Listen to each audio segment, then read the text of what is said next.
The minion's poor little lower back was protesting painfully against the intense physical activity. He decided to take the elevator, giving him a moment to catch his breath. Really? His lower back asked. But the minion had no other choice. He resolved to make the jump down. By this point, the Necromata in boots was gasping for air. The minion was huffing and puffing, even more loudly. But we'll ignore that. I'm not! Don't underestimate the gold-level courier of the Komania Express!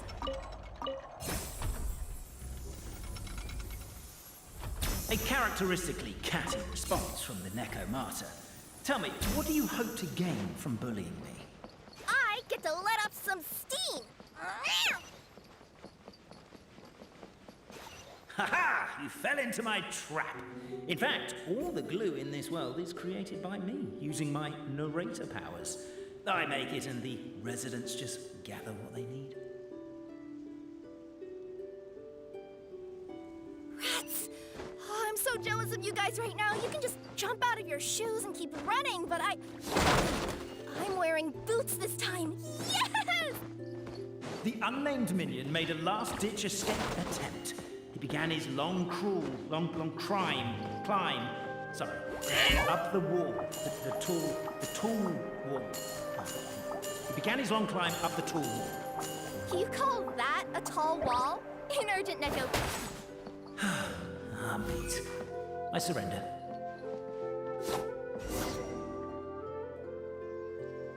You've got nowhere left to run. All right.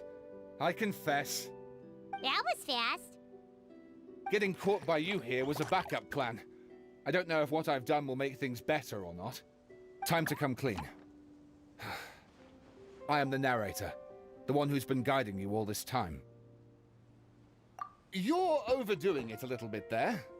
Anyway, I only did what I did because...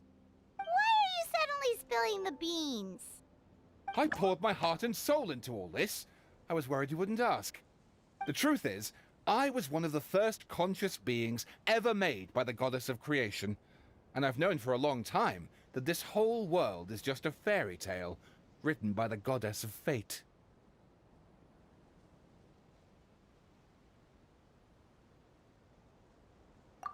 I know they say that fairy tales are just made up for kids to read, but I refuse to believe that fairy tales are just fictional stories and nothing more. The reason why Constellation Metropole has 3 origin stories is that the Goddess of Fate wrote 3 drafts and couldn't decide which one she liked best. Then her cat trod all over them, and they all got crumpled together, so the 3 worlds just sort of folded into one. The Goddess of Fate was torn between them anyway, since she couldn't decide which ending was best for the dragon or the kids.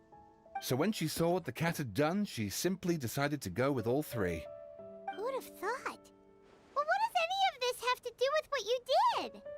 You're not a fictional character, so you couldn't hope to understand my sorrow.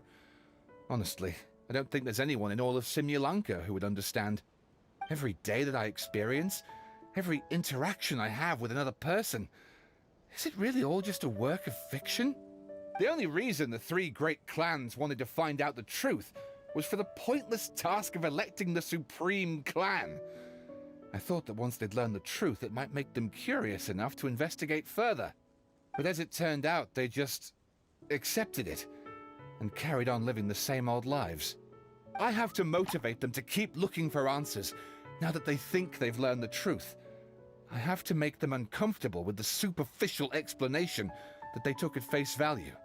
And I have to figure out, once and for all, while you real people from the outside world are still here, are we real? Aww. That's my full confession. Time for you to take me back. I'm guessing I'll probably be forced to make a public apology, then sentenced to half a day in solitary confinement. I definitely deserve half a day. Oh, also, pass this message on to Cape, Bobarano, and Albizzi, if you could. The Great Clockwork Key was originally put in place jointly by the ancestors of the 3 clans.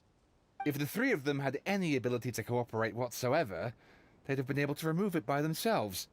Over all these years, not once have they ever tried removing it together. Oh, my poor child.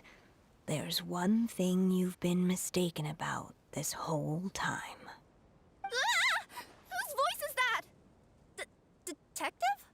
Was that you? Your voice acting's actually pretty good. The reason fairy tales are suitable for children is that they help them to understand the world. Fairy tales may be works of fiction, but at their heart lies an internal logic that is undoubtedly real-world truth in a condensed form. Perhaps they simplify good and evil, and perhaps they hide the darkness in metaphors. But let there be no doubt. The world within fairy tales is as real as can be. And by extension, you and your compatriots are also real. Goddess! Is it really you? The line that separates footnotes from narrative can never be crossed. Never the two shall meet. This is why you have never heard my voice before. But now you wish to break free from the story, and there's a cat nearby, so you can hear my echo. Necromora! Just your echo?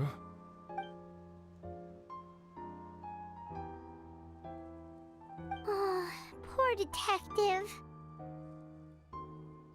So, we are a part of the real world too.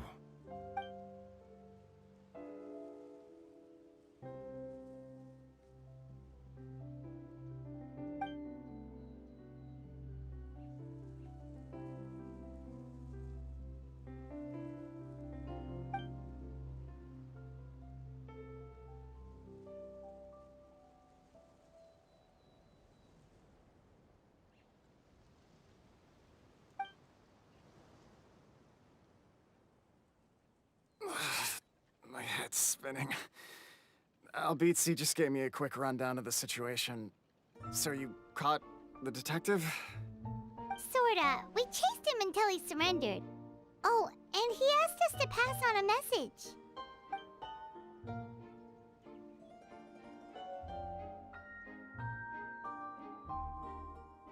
Does he really think we didn't try that? 'Cause we did! After 6 months in that place! Ah, that was my bad. I thought it was a stupid idea at the time, so I didn't really exert myself. I also sort of stopped trying after 3 years. You... Never mind.